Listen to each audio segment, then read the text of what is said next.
The way that we are in worship is an expression of the way that we are in our relationship with God.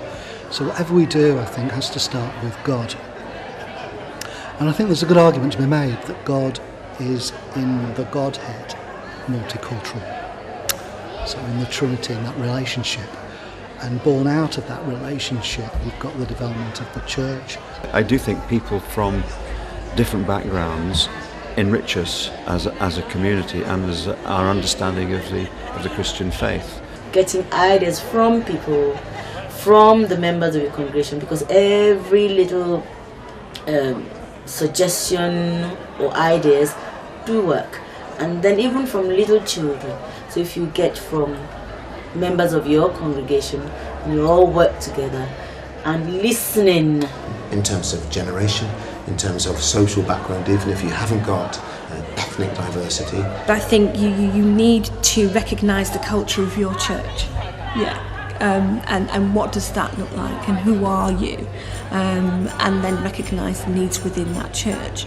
It's not just about welcoming the stranger in, but it's about giving the stranger a significant place to be. It doesn't feel anything that I'm a foreigner in this church.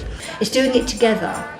You know, it's doing it like us. We're doing it with the Nepalese. We're not doing it to the Nepalese. If we can learn to listen to each other, then yeah, that's very vital in making this whole thing work.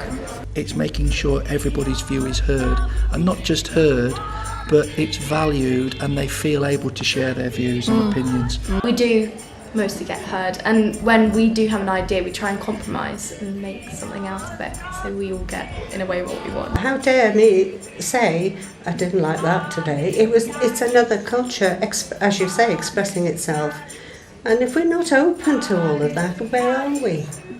What's the point? Because it's so multicultural. It's better because you meet people and you get to hear their story and what they have to offer.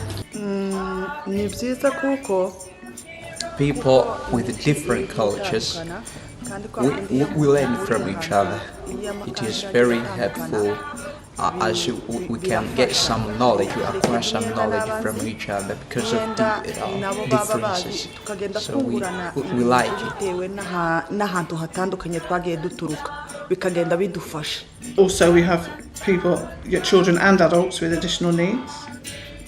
So we want to include everybody. So that's why we try and also sign as well. The ethos that the church has of being welcoming and accepting and working hard to adapt themselves to meet everyone's needs has really benefited myself and my son, just because of people's attitudes. I feel that we're just starting to make a move towards everybody embracing the fact that we're not just doing it about one group. As you seek to reflect what is meaningful to your congregation and your membership, I think you have to adapt and to change.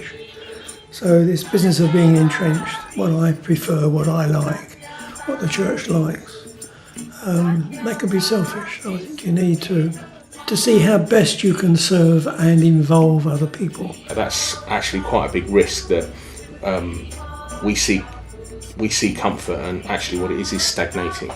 And that isn't healthy at all for any church. In fact, that's, you see a church that is comfortable, I would suggest you'll see a church that isn't growing, because they're quite happy to come and to do the same old stuff every week. Until we got these differences right in front of us, otherwise we wouldn't even need to think about what barriers we need to break. We can talk about it, but it's not that right in front of you. Allowing myself to say, God is bigger than what I think. Just looking at the diversities, how He can work. So God must be so much bigger, more than what I can imagine. That has shaped my view. Churches that grow are prepared to actually be challenged and to be thinking and to be moving all the time. God is not stagnant. God is, moving all the time. Your ideas of God expand. We're in contact with something that makes us question our own faith, and I think that is a very positive thing that mixing of cultures does for us all. So instead of being fearful of it all, we ought to embrace it and try and find ways to learn more about our God, who is so much bigger than how we sort of start off imagining. So that doesn't matter whether you're working across cultures, across ages, you all need to be able to find ways of getting those voices into church life.